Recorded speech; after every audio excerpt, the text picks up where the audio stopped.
So hi hello everyone, welcome back to another एक solid video में। आज हम बात करेंगे पॉलीकैब के बारे में। पॉलीकैब पॉलीकैब इंडिया जो इनका जो बिजनेस मॉडल है, इनका प्रॉफिटेबिलिटी क्या है, ग्रोथ क्या है, इनका जो लेटेस्ट Q3 FY26 का जो रिजल्ट आया है, उनका जो सॉलिड मैनेजमेंट का जो कन्वर्सेशन है उसका हम सेगमेंटल वाइज इनका डिस्कशन करेंगे। क्या है प्रॉफिटेबिलिटी, क्या है ग्रोथ एंड क्या इनका गाइडेंस रहेगा, Q3 में क्या रहा एंड Q4 में इनका एग्जीक्यूशन क्या रहेगा, what is the expectation, what can be the done. तो उस सब के बारे में हम इस वीडियो में बात करेंगे। तो पहले बात करते हैं इनका जो Q3 मतलब पॉलीकैब एक इनका बिजनेस मॉडल है। बेसिकली ये वायर एंड केबल सेगमेंट में काम करता है, ठीक है। जहाँ बड़े बड़े इंडस्ट्री में वायर एंड केबल्स का लगता है, लैपटॉप मान के चलो, यूटिलिटी इंडस्ट्री में लैपटॉप का हो गया, ये फ्रिज रेफ्रिजरेटर का बड़ा बड़ा जो वायर आता है वो सब। उसके बाद रियल इस्टेट में जो एक यूटिलिटी होम बनाने में, मतलब होम जो एक हर एक इंटीरियर डिज़ाइन में जो वायर एंड केबल्स आता है उसमें उनका यूटिलाइजेशन होता है। मतलब कंपनी का बिजनेस सेल्स का जो डिवीज़न है वो इसमें इंक्लूड है। उसके बाद मतलब हर एक इंडस्ट्री को सर्व करता है, उसमें से वायर एंड केबल्स इनका मेन बिजनेस है। अराउंड इनका ऑलमोस्ट एक सेकेंड में कहाँ पे इनका 80% बिजनेस आई थिंक, सॉरी यहाँ पे FMCG वेयर, हाँ, इनका 70-80% मान के चलो ऐसे बिजनेस जो कि इनका वायर एंड केबल से आता है। उसके उसके बाद हम पहले फर्स्ट इनके सेगमेंट बात कर लेते हैं। फर्स्ट सेगमेंट है इनका वायर एंड केबल्स, ठीक है, जो कि इनका 90% या 70% ऐसे मान के चलो। मैं परसेंटेज एक बार देख लेना है, मैं इसको परसेंटेज बोल रहा हूँ, देख नहीं पा रहा हूँ यहाँ पे। तो इनका wire and cables, most of the business इनका वायर एंड केबल से आता है। उसके बाद और एक सेगमेंट है FMEG, यानी फास्ट मूविंग इलेक्ट्रॉनिक्स गुड्स, ठीक है। उसके बाद आता है EPC बोले तो इंजीनियरिंग प्रोक्योरमेंट कंस्ट्रक्शन, जो पहले से मतलब अभी रेडीमेड घर बना रहा है वो एक हो गया। उसके बाद हो गया आपका अदर सेगमेंट, ठीक है। तो अदर सेगमेंट में आता है रियल एस्टेट्स और बाकी सब जो भी आता है। So by the way, this is the information all about Polycab industry, Polycab company, जो इनका बिजनेस मेन बिजनेस है इनका, ठीक है। उसके बाद हम now this quarter Q3 FY26 का जो इनका ग्रोथ टर्म पे हम इसके बारे में लेटेस्ट अपडेट बात करते हैं। सो कंपनी का रेवेन्यू ग्रो किया है 46%। इसका पीयर कंपनी में देखे हम, लाइक KI इंडस्ट्री, ठीक है, उसका भी ठीक ठाक ग्रोथ है। कम मतलब KI इंडस्ट्री जो कंपनी है वो, और हो गया RR केबल्स, ये पीयर्स कंपनी में आता है, ठीक है। उसके बाद हैवेल्स हो गया, आई थिंक हैवेल्स में आएगा, हाँ, वो भी एक वायर एंड केबल इलेक्ट्रॉनिक्स का ही है। तो ये सब कंपनी है जो कि वो सब कंपनी छोटा है, जैसे कि के इंडस्ट्री हो गया, अब आपका RR केबल हो गया, इनका मार्केट कैप बहुत कम है, बट इंडस्ट्री में लीडिंग कंपनी है जिनका मार्केट कैप बात करें सबसे बड़ा है तो वो है अभी राइट नाउ पॉलीकैब, ठीक है। इनके 1 लाख करोड़ का मार्केट कैप है और अच्छा खासा ग्रोथ से मतलब कंट्री को सर्व कर रहा है, ठीक है। सो वहाँ पे हम बात करते हैं कंपनी जिस हिसाब से ग्रो कर रहा है, 46% से ग्रो कर रहा है, rather देन अदर्स जो पीयर्स कंपनी है जिसका मार्केट कैप छोटा है, तो उसका कंपेरिजन इसका कंपेरिजन से ग्रोथ के टर्म पे आई थिंक वो फेयरफुल नहीं होगा। सो हम ग्रोथ पे टर्म पे पॉलीकैब यहाँ पे कम हो रहा है, तो अदर्स कंपनी जीत रहा है। But as per market heavy weightage दिया जाए तो यहाँ पे पॉलीकैब जीतता है। तो पॉलीकैब का हम रेवेन्यू ग्रोथ है जो अभी ऐसा नाउ पॉलीकैब का रेवेन्यू ग्रोथ है 46% ईयर इन ईयर, ठीक है। इनका जो लेटेस्ट क्वार्टर आया है, EBITDA है इनका 34% EBITDA ग्रो कर रहा है, ठीक है। EBITDA 34% से ग्रो कर रहे हैं। मार्जिन इनका EBITDA मार्जिन है 12.7%। पैड इनका ऑलमोस्ट 6.3 बिलियन, यानी 600 करोड़ से ऊपर इनका पैड आया है, ठीक है। ग्रोथ है इनका 36% ईयर ऑन ईयर पे। एंड मार्जिन की बात करें तो मार्जिन इनका 8.3% आया है। इनका मोस्ट ऑफ द ग्रोथ जो आया है वायर एंड केबल सेगमेंट में, जो कि 35% से ग्रो कर रहा है, ठीक है। इनका main division, main product vertical जो है इनका 35% से ग्रो कर रहे हैं ईयर लेवल पे।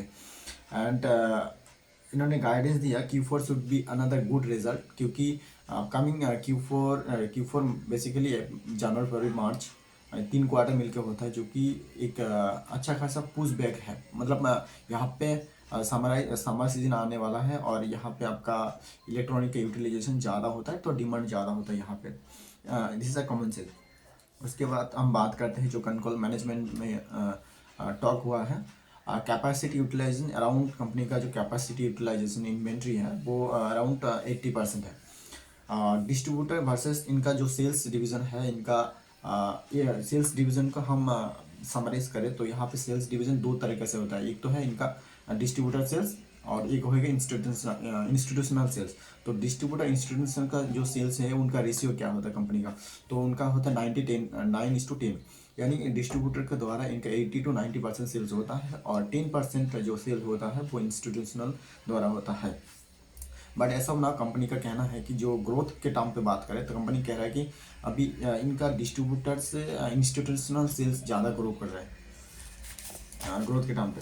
उसके बाद इनका कुछ सेल्स जाता है मतलब रियल इस्टेट सेगमेंट में, जहाँ पे बड़े बड़े मकान प्लाट बनता है वो उसमें इनका सेल्स जाता है। तो this division is quietly good as per company का मैनेजमेंट का कहना है।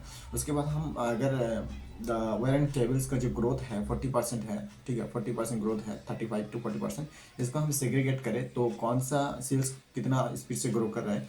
वायर एक डिवीज़न है एंड केबल एक डिवीज़न है, तो वायर्स का ग्रोथ है 70% एंड केबल्स का ग्रोथ है 50%। दो डिवीज़न हम डिवाइड किए हैं माइक्रो लेवल पे। लार्जर मेजर कंजप्शन उनका जो और एक सेगमेंट है वो पावर केबल एंड यूटिलाइजेशन, ठीक है। सो कंपनी का दो प्राइमरी डिमांडेबल सेक्टर है, वो है एक पावर, जहाँ इंडस्ट्री लेवल पे और पावर के पॉइंट ऑफ व्यू से इनका सेल्स जाता है, ठीक है, मतलब पावर के बिहाइंड पे इनका सेल्स जाता है। और दूसरा है इनका यूटिलाइजेशन, जैसे कि हम डे टू डे लाइफ में यूटिलाइजेशन यूटिलाइज करते हैं केबल्स को, ठीक है, वायर एंड केबल्स को। उसके बाद हम उसको माइक्रो लेवल पे बात करें, कंपनी का जो मैनेजमेंट टॉक हुआ है उसमें low voltage and medium voltage का जो फ्लेक्सिबल कंट्रीब्यूशन है सेल्स का वो 40% एंड 40 to 45% इनका सेल्स ग्रोथ, मतलब सेल्स का कंट्रीब्यूशन है टोटल सेल्स का 40 to 45% low voltage and medium voltage का इनका प्रोडक्ट है। उसमें 30-45% 30 में क्या बोल रहा हूँ, 40% to 45% इनका sales low and medium voltage में जाता है जो इनका बिजनेस है। उसके बाद हम बात करते हैं flexible cable, control cable. 3-4 division है, उसमें से 3-4 डिवीज़न में इनका परसेंटेज वाइज अगर सेल्स का कंट्रीब्यूशन है तो लो एंड मीडियम वोल्टेज का 40 to 45% कंट्रीब्यूशन रहता है और फ्लेक्सिबल केबल्स का 10 to 25%। और कंट्रोल केबल जो है डे टू डे लाइफ में हम जो यूज़ करते हैं उसका 15 to 20%। तो ये रही इनका। हम यहाँ पे एक बात ध्यान देने वाला बात है, ये तो ना कोई बाय सेल रिकमेंडेशन है, ना ही कोई मतलब ये प्योर एजुकेशनल पर्पस।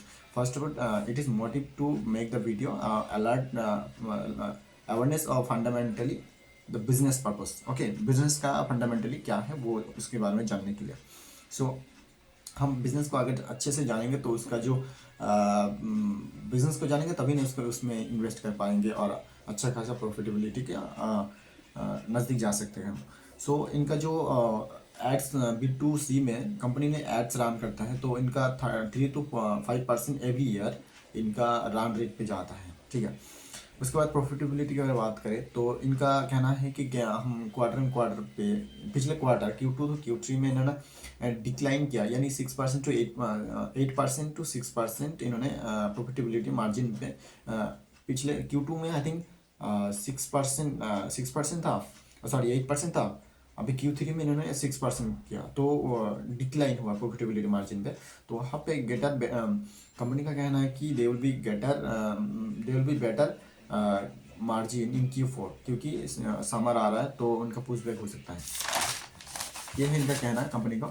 उसके बाद कंपनी का कहना है कि प्रॉफिटेबिलिटी मेंटेनेंस, इनका जो मार्जिन रहेगा मेंटेनेंस प्रॉफिटेबिलिटी के टॉप पॉइंट ऑफ व्यू से, तो कंपनी ने कोशिश कर रहा है कि इनका 12 to 13% wire and cable segment में इनका 12 to 14%, सॉरी मैं 13% बोल रहा था, 12 से 14% इनका प्रॉफिटेबिलिटी मार्जिन मेंटेनेंस रहेगा, ठीक है।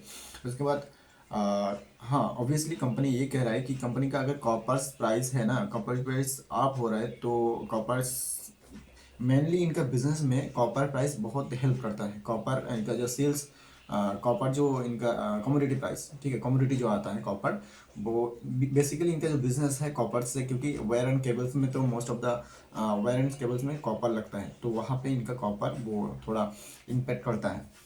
अगर लीवरेज मिलता है तो अच्छा खासा उनका हेज मतलब ये मिलता है, हेल्प मिलता है। उसके बाद कंपनी का कहना है कि कंपनी का कहना है कि ऑब्वियसली कंपनी को कमोडिटी प्राइस में कोई मतलब जो अभी एज ऑफ नाउ कॉपर का प्राइस बढ़ रहा है, ठीक है, एल्युमिनियम का प्राइस बढ़ रहा है, मतलब 70-80% हाइक में है, तो उसमें उनका कंपनी का कोई कंट्रोल नहीं है।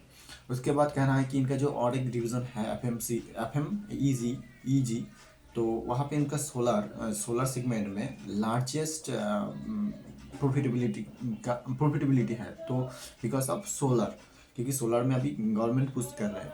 So this is all about और पॉलीकैब इंडस्ट्री, पॉलीकैब कंपनी के बारे में।